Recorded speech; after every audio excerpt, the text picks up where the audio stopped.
Hey, Push people. So I'm going to try to be quick here, but I do want to highlight a couple things. So first thing, this was from last week.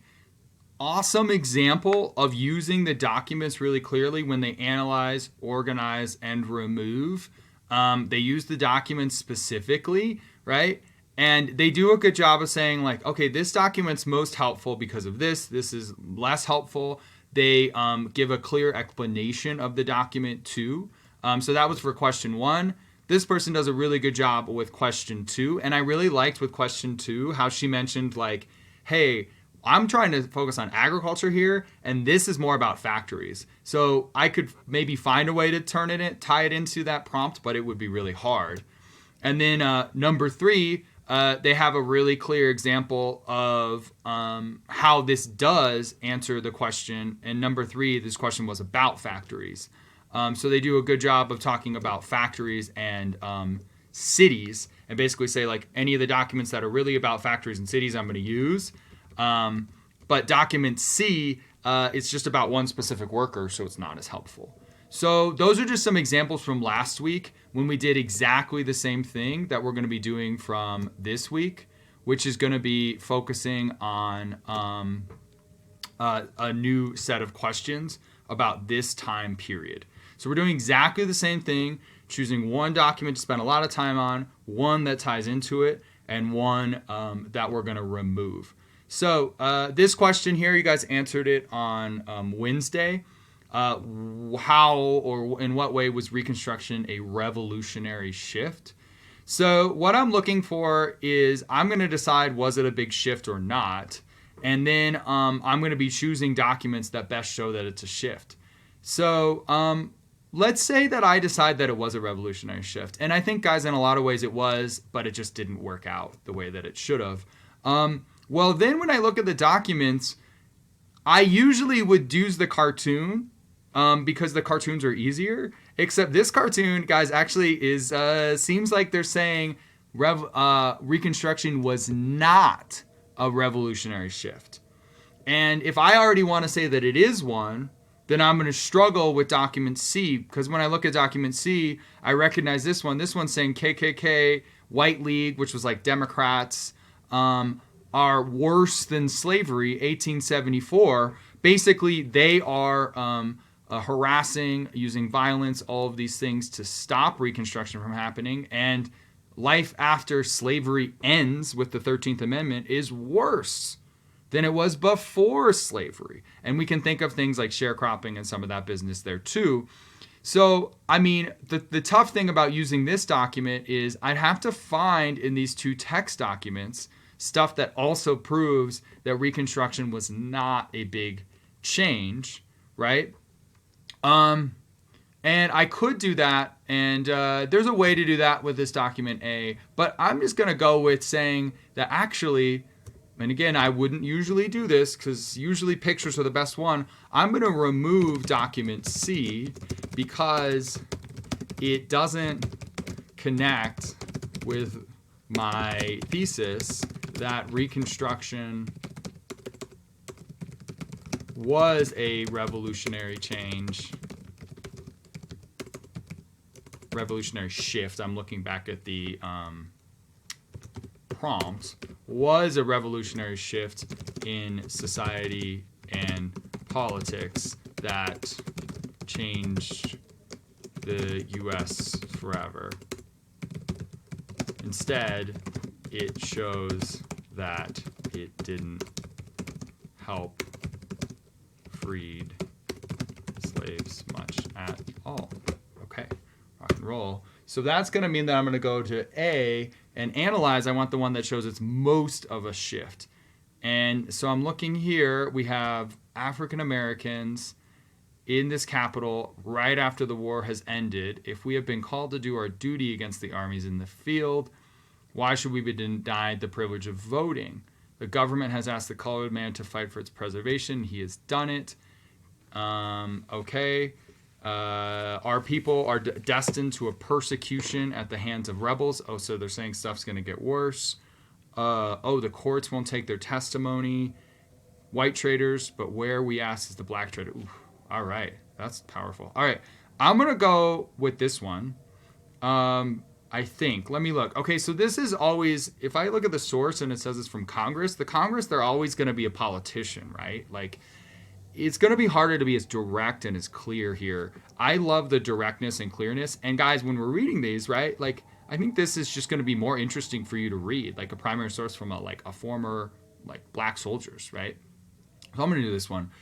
So, okay, when I look at this, what we see is like, we see a dramatic shift in the society and politics in this document. So, document A describes or celebrates a massive shift towards more African American representation in both society and politics.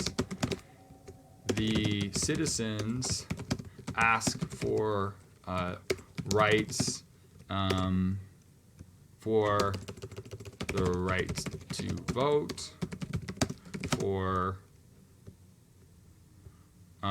for protection by the law, and bring up their service in the Civil War. In the Civil War, and I'm looking here, I know there was something maybe in my, I'm looking here at my PTLO sheet, and maybe you guys did a better job than me of putting this in here, of having something about this. But, I mean, we also have the internet. This is always the helpful thing. There was the Black Regiment. I think it's the Massachusetts 54th Regiment. Let's see if that's a thing. The 54th Volunteer Union in the Civil War. And I think these are the guys who were the ones who were the most famous ones. Colored volunteer, bravery and fierce fighting. That's right. That's the one I'm looking for. Okay. The 54th Massachusetts Regiment became well known for their bravery in the Civil War. Now, here's one you definitely have on your sheet and should have on your study guide. The Emancipation Proclamation was made to get more black soldiers on the side of the United States during the Civil War. So now the black people who fought believe they should get these rights. These rights were given in the 13th, in the 13th just ends slavery. In the 14th and 15th Amendments that came in the next 5 years after this doc was created. Boom. Okay, so I say what the doc did. I bring up some historical context, and then I kind of wrap it all up here. So you see, notice like a lot of times, guys, I'll do historical context first. This time I just like decided to go right into the purpose of the document, and that's fine. It's like whatever way you want to do it. You just have to have the different things. Okay, the organize. So I would also add in document B because, well, let's go down to document B. Okay, so it's a Republican on the new system. The policy of this country ought to be to make everything national, to nationalize our country. If we're dependent on the United States for a currency, we'll have a broader, more generous nationality. The lack of nationality is the evil of our times. The principle of states' rights, state authority above national authority, has been the main instrument by which our government is sought to be overthrown. During 1863, okay, this is really important. Okay, so I would add in document B because he's talking about how states have had too much power before the Civil War, and everything should now be a part of the national government.